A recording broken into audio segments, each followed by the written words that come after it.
Apa janjinya Allah di situ? Manuto aku mesti penak. Nah, berarti berjalanlah kau di atas jalanku. Mana di atas jalanku? Nafsu keakuan diri sampai uncul no di dalam hati sampai pada hidup. Itulah wujudnya Allah, bukan diri kita makhluk. Itu mesti hati sampean iku la khaufun alaihim walahum yahzanun. Tidak gampang gelisah, tidak gampang susah, tidak gampang takut dengan apapun, karena selain Allah itu sudah tidak ada miturut pandangan ihsan dalam hatimu.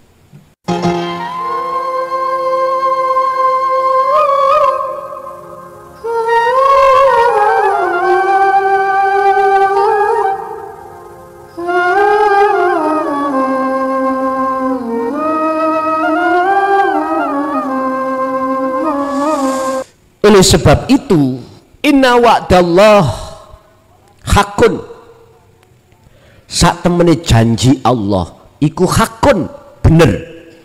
Mana yang dimaksud janji? Keaslian ini. Anda jikalau betul-betul mengikuti Muhammad dan mengamalkan ajarannya di dalam jalur dinut tauhid, inna wa'dallah hakun, janji Allah pasti benar. Apa? Hatimu akan menemukan satu kebenaran. Oh iya, ternyata bukan saya yang bisa menolong. Oh iya, ternyata bukan manusia yang bisa memberikan daya upaya apapun. Ternyata itu Allah. Apa janjinya Allah di situ? Manuto aku mesti penak. Nah, berarti berjalanlah kau di atas jalanku. Mana di atas jalanku? Nafsu keakuan diri sampai uncul no di dalam hati sampai pada hidup. Itulah wujudnya Allah, bukan diri kita makhluk. Itu mesti hati sampean iku la khaufun alaihim walahum yahzanun. Tidak gampang gelisah, tidak gampang susah, tidak gampang takut dengan apapun, karena selain Allah itu sudah tidak ada miturut pandangan ihsan dalam hatimu. Oh iya, dirasa dingen-ngen. Oh bener ya omongan arek gendeng dik wingi ya. Ngoten kok akhirnya. Bon. Janji Allah itu pasti benar, artinya Allah tidak akan pernah ingkar janji. Oleh sebab itu, fala taghurrannakum, mongko ojo gampang tergiur apa ketipu apa maneh ing sira kabeh apa hayatid dunya, kehidupan yang bersifatkan dunia. Oleh sebab itu janganlah kehidupan kenikmatan dunia itu bisa menipumu. Loh, ini berarti ayat ini buat siapa? Buat panjenengan yang sudah ilmu amal istiqomah. Khusus kanggo jenengan yang sudah mengesahkan terhadap Allah, yang sudah mengesahkan pada Tuhan, baru berfungsi ayat ini buat Anda sebagai ahli syuhud, ahli yang sudah mengesahkan pada Tuhan. Urusan nama Tuhan berbeda, monggo terserah, nggak jadi masalah. Yang terpenting adalah substansinya, intinya siapa yang berkuasa, yang disebut laisa kamitslihi syai'un, umumnya disebut wujud Tuhan, itulah. Yang penting sudah sampai di situ. Baru ayat ini berguna buat Anda. Tapi ayat ini tidak akan pernah berguna bagi golongan kita ahli hijab.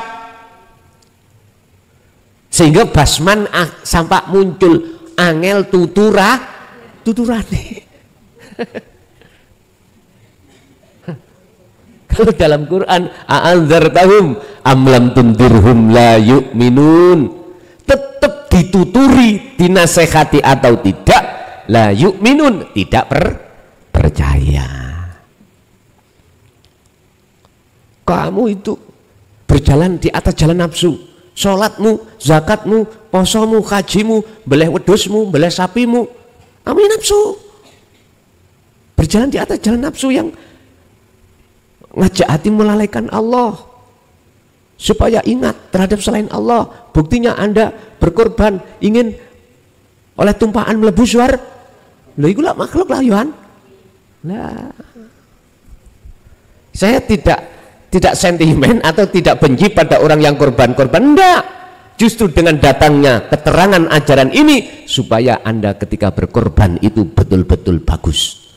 Innama yataqabbalullahu minal muttaqin. Ingat Al-Maidah ayat 27. Ini menceritakan tentang pengorbanannya Habil dengan Qabil. Yang diterima adalah pengorbanannya Habil. Karena apa? Sumber dari hatinya Habil takwa. Takwa berunsur dari ilmu, amal, istiqomah, dinu tauhid, laku kholwat, istiqomah, yaitu akhirnya tidak merasa Habilnya yang melakukan, tapi di dalam hati Habil yang muncul rasa keagungan Allah. Ini nek gak mudeng, kalau gak paham, aku gak ngerti rek. Dulu, gak mungkin. Dulu itu para masyayikh guru kita menjelaskan sampai terang-terangan gini. Lah Gusti Allah sekarang menerangkan dengan jengleh-jengleh, terang benerang, mudah diterima. Kalau masih tetap kita nggak percaya, bahasaku loh, embuh rek, aku juga ngerti. Pun. Di samping kita harus waspada dengan kepentingan hawa nafsu di dalam diri kita lewat dihidangkan kita dengan kesenangan dunia oleh nafsu. Apa? Isinya kesenangan dunia, garwa, anak, dunya brono. Bapak Ibu, jikalau banyak manusia wajar sing durung duwe bojo pengen duwe bojo, sing durung duwe anak pengen duwe anak, sing durung duwe omah pengen duwe omah, papan, sandang pangan, wajar. Karena miturut sifat basariyah memang begitu. Tapi ayat ini mengingatkan terhadap kita, mohon maaf, walaupun 3 hal, kesenangan dunia, garwa, anak, dunya brono, di dalamnya meliputi sandang pangan papan, semewah apapun, jangan kau di situ terbuai dengan apa yang dihidangkan dalam nafsumu. Caranya bagaimana? Geco ono dzikir sirul asrar. Sebab lewat hanya dzikir sirul asrar itulah yang akan mendidik, mengasah hati Anda untuk meniadakan keakuan diri dalam hal apapun makhluk ini pun itu.